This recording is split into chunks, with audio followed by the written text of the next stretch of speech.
I know what type of fighter he is, and I said, I'm going to take his soul, and I said, I'm going to see it leaving his body round after round, and when the time comes, some people are just there to get knocked out. And I said it, and that's exactly what happened. See, fighting is not just about the physicality. I know you see someone that looks like a Greek god standing in front of you right now, but I understand the psychology of fighting. There was a period when Anthony Joshua represented far more than just another heavyweight champion. He was the golden face of British boxing, the superstar everyone believed could dominate the division for years. A two-time unified world champion, an Olympic gold medalist, and one of the most recognizable athletes in the country. Joshua appeared on everything from billboards to magazine covers, while inspiring an entire generation of young fighters. But somewhere along that journey, the story changed in a way almost nobody expected, and at only 35, watching Joshua endure everything that has happened to him has become more painful than simply witnessing a champion lose fights.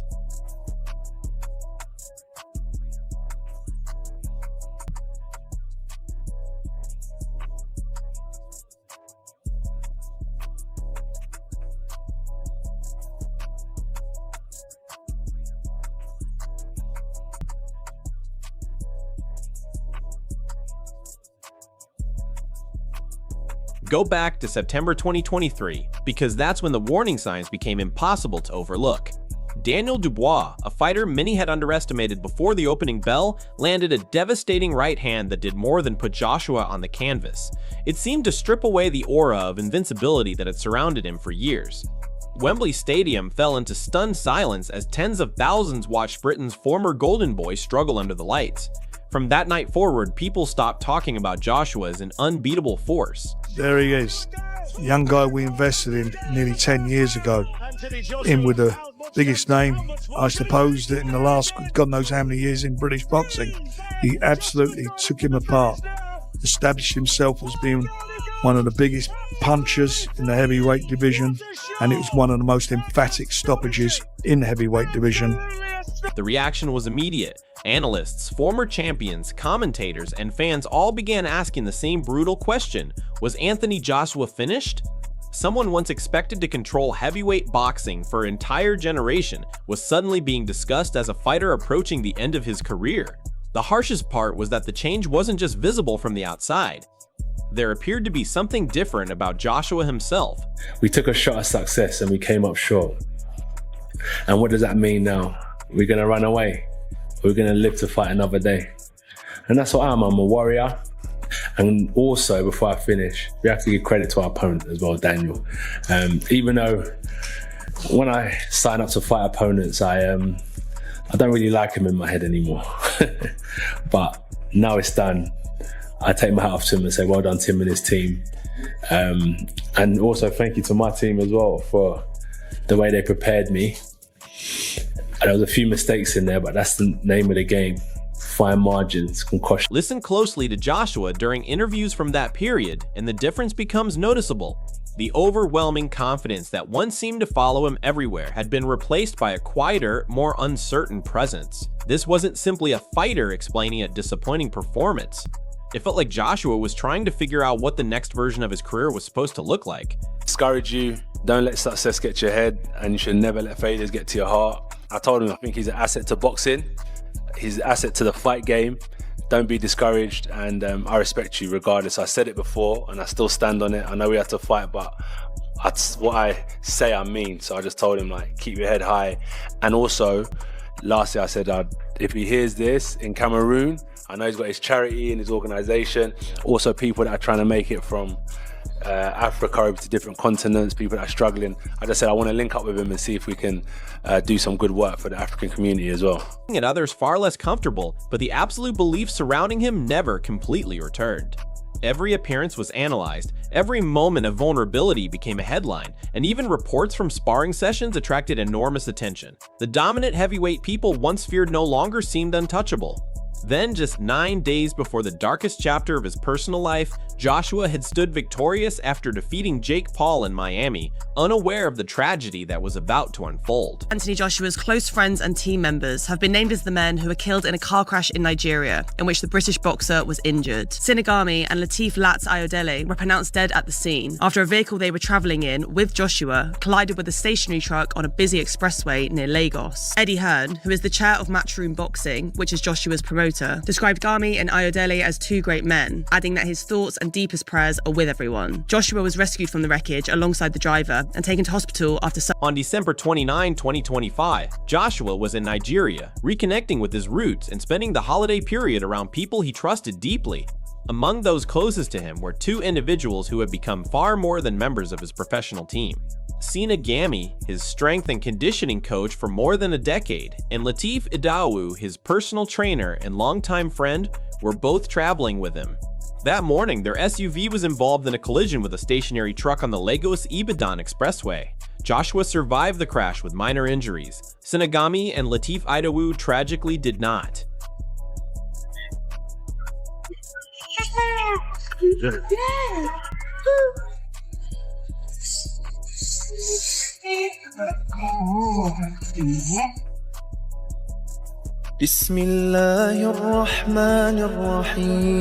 What makes the tragedy even harder to comprehend is what happened only hours earlier.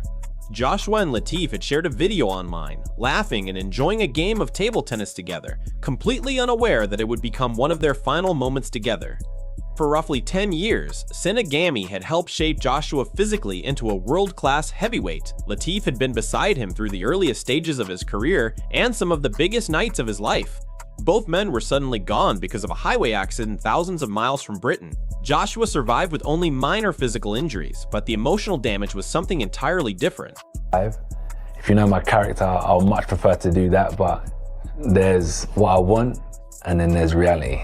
So this is the best way I could reach out to all of you far and wide, worldwide, who are showing so much love, care, support through that tragic, traumatic time where we lost Lats and Sina in Nigeria.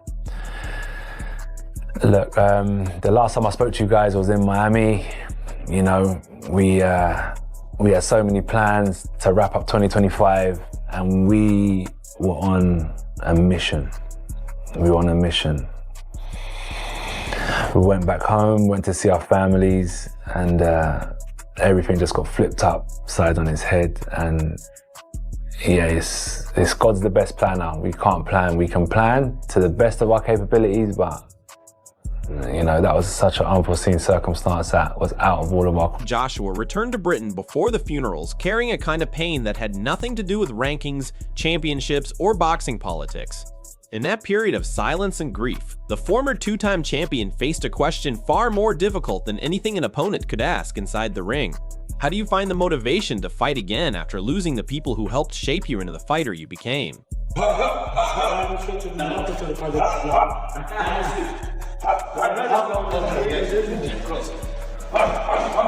Then came July 2026 in Jeddah, Saudi Arabia, and a comeback fight that few people were emotionally prepared to watch. Christian Pina, an undefeated Albanian knockout specialist, stood opposite Joshua. He brought an unbeaten record and serious punching power, while Joshua entered the contest after more than a year away from competition and carrying the weight of a personal tragedy that most people could never truly understand. Steady there, Anthony Joshua. You got to keep those hands nice and high. Good right hand, Joshua, and he put problems here in the opening minute and a half. It took only 19 seconds for everything to change. Christian Pina landed a brutal right uppercut that sent Joshua crashing to the canvas. Suddenly, all the questions about Joshua's decline appeared to be receiving an answer in front of the entire world. The knockdown was shocking, especially considering everything Joshua had already endured leading into the fight. He doesn't look steady at all. AJ, he's bundled over to the floor, and it's actually quite difficult. Joshua managed to rise, but something clearly wasn't right. His legs looked unstable and his expression appeared vacant, and before the opening round was even finished, Pina dropped him again. For a moment, it seemed like the story had reached its darkest possible ending. Many watching believe retirement might be the only sensible decision left, but something changed during that corner between rounds.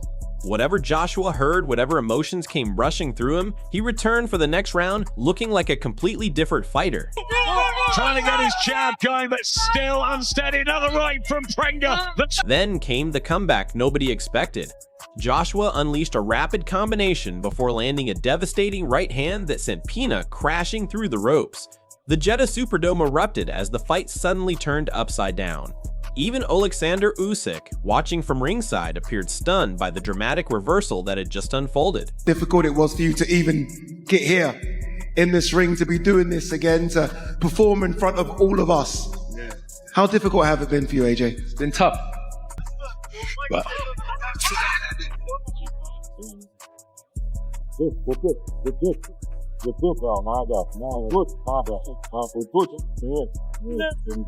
And then came the emotional moment that transformed the entire meaning of the victory. Joshua struggled to hold back tears as he dedicated the win to the two friends he had lost. He spoke about their spirit and said their presence was still with him. At that point, the victory stopped being about rankings or another addition to his resume. It became about surviving emotionally, remembering the people who had helped build him, and proving to himself that no matter how badly life knocked him down, he could still find a way to stand again. You know, I'm still, he should be really proud of the fact that he even returned to boxing. What did he have, 24 breaks in his ribs or something? I mean, couldn't move, was in hospital for weeks and weeks, lost his two best friends.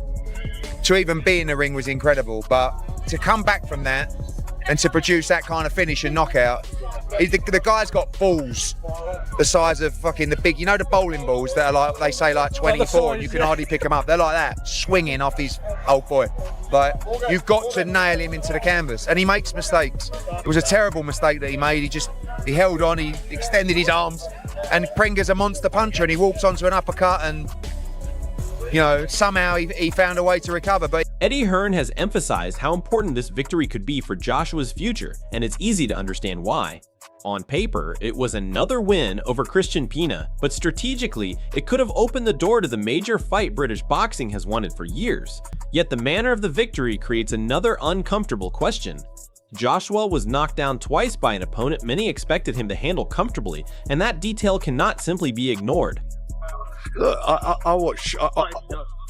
I think Tyson's a big favourite. I've said that all along. You know, styles make fights, and I think Tyson will stop AJ. He will do what Daniel Dubois.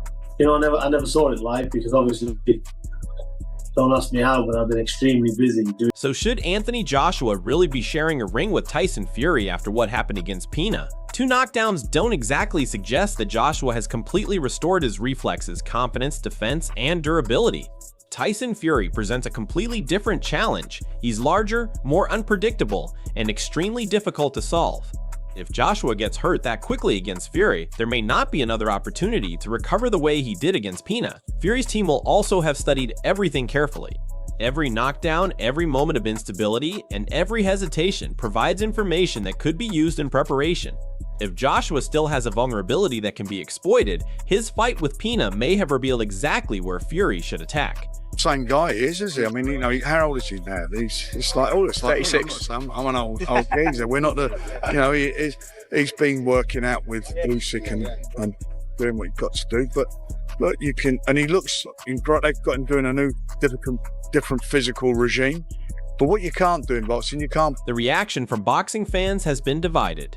One side was deeply emotional, moved by the courage Joshua showed after everything he had endured. The other side was genuinely concerned that they had just watched a legendary fighter take one comeback too many. And considering the circumstances, both reactions are understandable.